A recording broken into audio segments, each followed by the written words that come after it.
Hi guys, it's Ian here, aka Hura Mantra. Welcome to my video and to my channel. And this is going to be the 5th video in the series Kabbalah for Dummies, where we look at the Sephiroth on the Kabbalistic Tree of Life.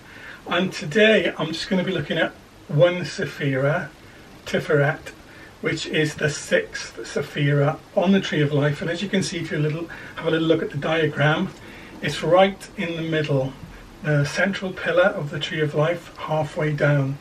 And the title for Tiphareth is Beauty.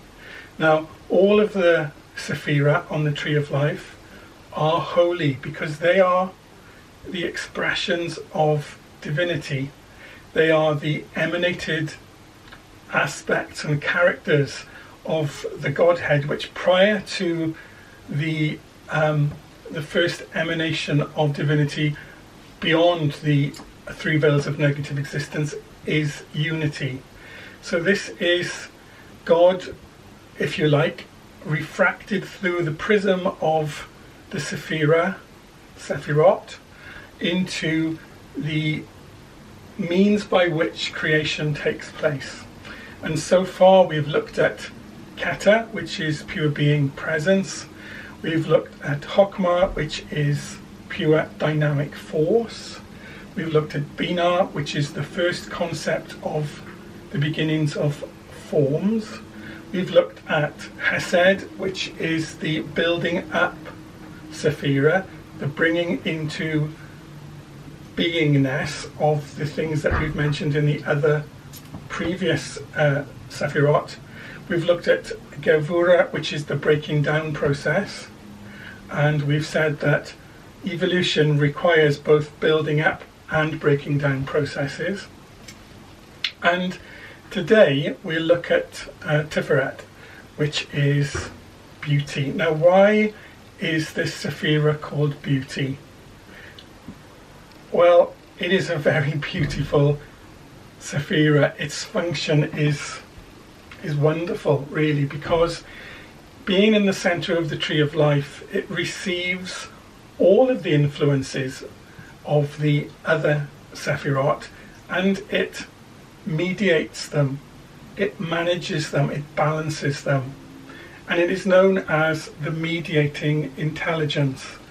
So if you imagine the first 3 Sephiroth, the supernals, are divinity reaching down. The Sephirah that we haven't yet covered, which is Netzah, Hod and Yesod, is manifestation reaching up, and the point at which they meet is Tiphareth. Now, a picture, a painting that really, to me, sums up all that Tiphareth is in an image is this. It's Michelangelo's painting of the creation of Adam. And you see the reaching out of God downward to the reaching up of Adam upward. Divinity yearning for humanity and creation, and humanity and creation yearning for contact with divinity. And the point at which they touch Tiphareth. Now, that is beauty, because, you know, whether or not we know it, whether or not we realize it or accept it, we are spiritual beings, and we need contact with our source. And guess what? Our source needs contact with us. There is a spiritual bond between the two which will not be denied. And whether we know it or not, it doesn't really matter. Because if you think about a baby needs contact with its parents, but it doesn't know that it needs that contact. It doesn't understand that it needs that until it's quite a well-developed child.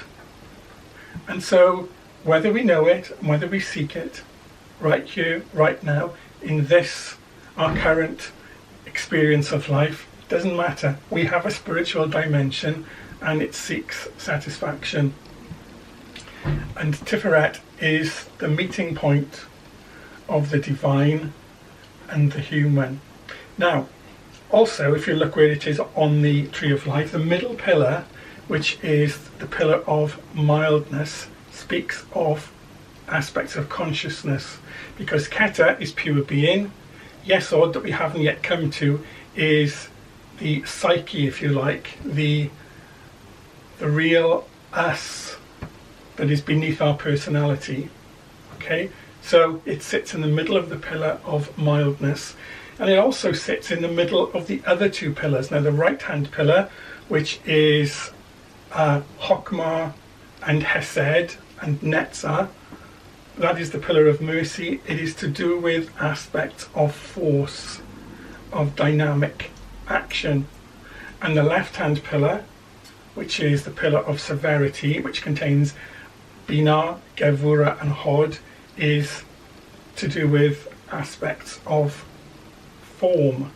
So you see that Tiphareth sits right in the middle. It is like a, not a safety valve, that's not what I mean, but it is like a monitoring and moderating, balancing Sephirah. It's pulling all of these things together, which is why it is also known as the heart center.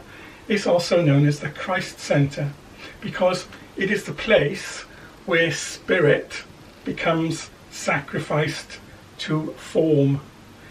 If you like to use analogy, where spirit is nailed to the cross of form.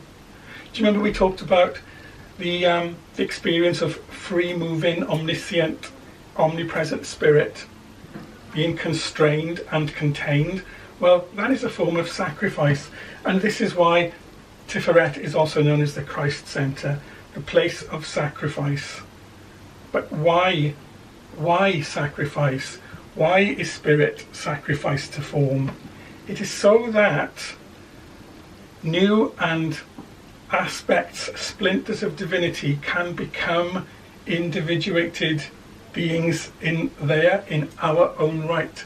The divine spark, through the experience of manifestation, of living, builds around it an individuated soul, for want of a better word. We cannot become individual unless we go through the experience of manifest existence. It's our path. It is our path to individual evolution, and it is our journey back to divinity.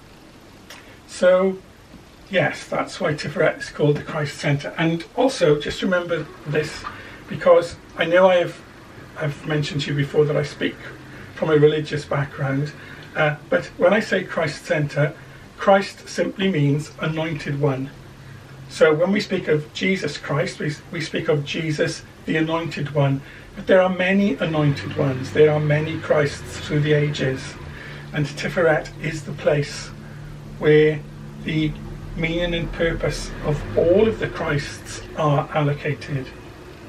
So yes, it is a very beautiful Sephirah Chesed, the meeting place of the human and the divine. Okay, I'm going to stop now, because there are many other things I could mention about this.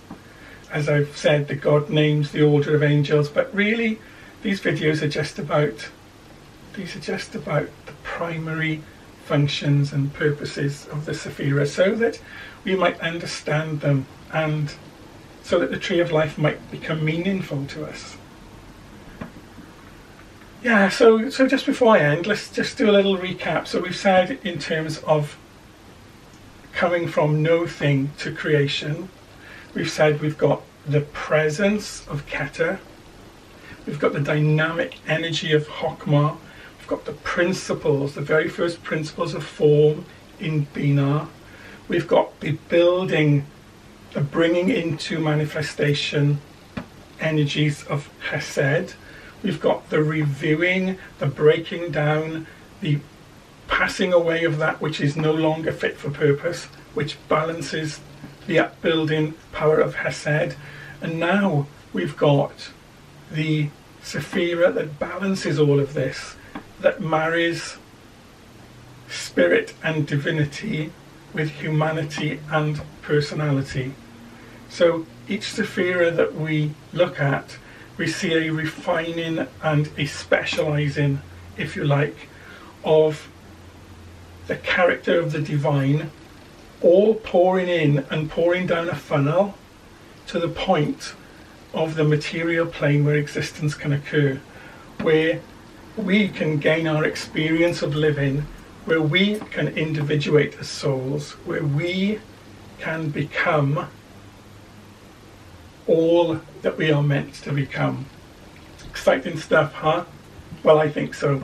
Anyway, thank you for listening, and I'll see you very soon for the next few Sephiroth on the Tree of Life. So, bye for now.